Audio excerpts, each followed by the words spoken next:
రాజకీయాల్లో ఎలాంటి చేంజెస్ ఉంటే నెక్స్ట్ జనరేషన్ బాగుంటాయి అంటారు? ఎలాంటి చేంజెస్ చేసుకుంటాం? రాజకీయాలలో ఖచ్చితంగా పెద్ద పెనుమార్పు రావాలి. ఏంటంటే ఉచితాలు ఉండకూడదండి. ఉచితాలు ఏ విషయంలోనూ ఉండకూడదు. కేవలం ఆ, ఆరోగ్యం, విద్య, వైద్యం, విద్య ఈ రెండు ఉచితంగా ఇచ్చి ప్రగతి పదంలో నడిపించినట్లయితే ఇప్పుడు కుర్రకారికి కానీ అందరికీ కూడా అవకాశాలు వస్తే అందరూ కూడా ప్రగతి పదంలో నడుస్తారు. అంతే తప్ప ఇప్పుడు ప్రతి ఒక్కరూ ఏంటి ఉచితాల గురించి ఆలోచించి సర్వనాశనం చేసే రాష్ట్రాలని, దేశాన్ని కూడా. ఉచితాలు లేకుండా ఉంటేనే భవిష్యత్తు బాగుంటుందని నేను అనుకుంటాను. సరే, అంటే ఇప్పుడు గ్యాస్ బండ పథకం ఉంది అంటే నిజంగా కొనుక్కోలేని వారికి అది చాలా హెల్ప్ అవుతుంది కదా. ఇప్పుడు గ్యాస్ బిల్ తగ్గినా దానికి వేరే వాటికి ఉపయోగించుకోవడానికి ఒక మిడిల్ క్లాస్ వ్యక్తికి అది చాలా హెల్ప్ అవుతుంది కదా. ఉచితాలు తీసేయడం వల్ల కొంచెం వాళ్ళు అంటే నిజంగా కావాల్సిన వాళ్ళు కొంచెం ఇబ్బంది పడతారేమో. ఉచితాలు తీసి ఉన్నందువల్ల ఆ, ఇబ్బంది పడుతున్నారు. ఉచితాలు తీసేస్తే ఇబ్బంది పడతారు. ఎందుకంటే అప్పుడు పుష్కలంగా పని దొరుకుతుంది. ఆరోగ్యకరమైన ఆరోగ్యం మనకు కావాల్సింది ఏంటండి? ఆరోగ్యం, విద్య కదా. చదువుకుంటే ఉద్యోగం వస్తుంది. ఏంటి మనం మనం ఉద్యోగంతో బతుకుతూ ఉంటాం. ఏమాత్రం అనారోగ్యం వచ్చినా సరే ప్రభుత్వం చూసుకుంటుంది. ఇంకేంటి ఉచిత బండ గురించి ఆలోచిస్తూ ఉంటారు. ఇక్కడ బండలు ఆల్రెడీ 100 బండలు కొనుక్కోవచ్చు ఉచితాలు తీసేస్తే. చదువుకున్న వాళ్ళ గురించి ఓకే సార్, చదువుకొని వాళ్ళు ఏదో పని చేసుకునే వాళ్ళు, ఒక మిడిల్ క్లాస్ వ్యక్తులు ఇలాంటి వాళ్ళు మొత్తం అందరూ చదువుకుంటారు. అప్పుడు చదువుకుంటేనే కదా ఆరోగ్యం, ఉద్యోగం వచ్చేది కదా. అప్పుడు ఎగ్జిస్టింగ్ వాళ్ళ గురించి అడుగుతున్నాను. అడ్జస్టింగ్ వాళ్ళు ఇప్పుడు ఉంటారండి, అప్పుడు ఉండరు. ఈ రెండు తీసేస్తే అప్పుడు ఉండరు అడ్జస్టింగ్ వాళ్ళు. అందరూ ఐశ్వర్యవంతులు ఉంటారు. వాస్తవంగా రాష్ట్రాలు సర్వనాశనం అయిపోవడానికి కారణం ఉచితాలే. పేదలకు ఇస్తున్నామంటున్నారు కానీ పెద్దలు దోషిస్తున్నారు. పూర్తిగా పేదలకేం అందవి.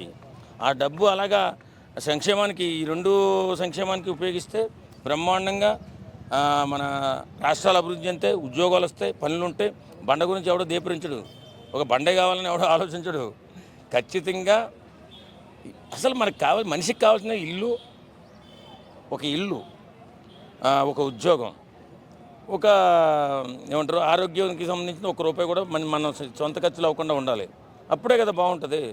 ఇప్పుడు ఆరోగ్యం గురించి కొంతమంది జీవితాలే నాశనం అయిపోతుంటాయి. ఒక చిన్న ఫ్యామిలీ ఒక అనారోగ్యం వస్తే మిడిల్ ఫ్యామిలీలో ఒక్క దెబ్బకి లేచిపోతారు. ఆస్తులు ఉండవు.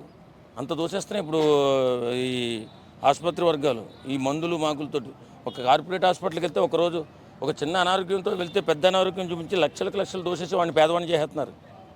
కాబట్టి నేనేమంటాను, విద్యా, ఉద్యోగం ఫ్రీగా ఇచ్చినట్లయితే ఖచ్చితంగా ఉద్యోగం, ఆరోగ్యం ఈ రెండు ఫ్రీగా ఇచ్చినట్లయితే మనిషి బ్రహ్మాండంగా బతకగలుగుతాడు.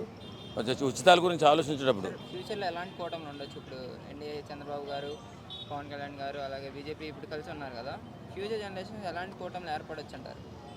ఏ కూటమి ఏర్పడినా సంస్కారవంతంగా నిజాయితీపరుడైన రాజకీయ నాయకులు వస్తే దేశం బాగుంటుందండి.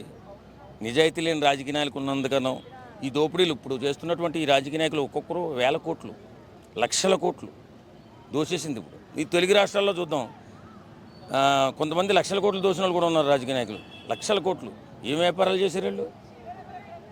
ఏం వ్యాపారాలు చేసిన లక్షల కోట్లు ఉన్న ఆస్తులు? ఒక్కొక్కరు చిన్న చిన్న డబుల్ బెడ్రూమ్ ప్లాట్తో ఉన్నవాళ్ళు ఈవేళ వందల వేల కోట్ల ఆస్తుపత్రులు ఉన్నాయి రాజకీయాలు. మరి రాజకీయ నాయకులు ఎలా దోషేస్తుంటే పేదవాడు పేదవాడుగానే ఉంటాడు. ఉచితాల కోసం ఎదురు చూస్తూనే ఉండాలి. ఆడు కరెంటు బిల్లు 300 తగ్గిస్తాడని, 300 యూనిట్లు తగ్గిస్తాడని చూస్తుండాలి. గ్యాస్ బండ్లు 500 తగ్గుతుందని చూస్తూ ఉండాలి.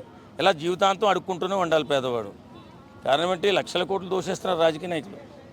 మరి పేదవాడు పేదవాడుగానే ఉంటాడు, ఎప్పుడు బాగుపడ్డు. ఇలాగా రాజకీయం మారి నిజాయితీపరుడైనటువంటి వాళ్ళు ఎవరైనా దేశ ప్రధాని, ఇప్పుడు మన ప్రధాని ఇంతకంటే కఠినమైన వాళ్ళు వస్తే అప్పుడు రాజకీయాల్లో పెనుమార్పులు వచ్చి పేదవాడు బాగుపడే అవకాశం ఉంది.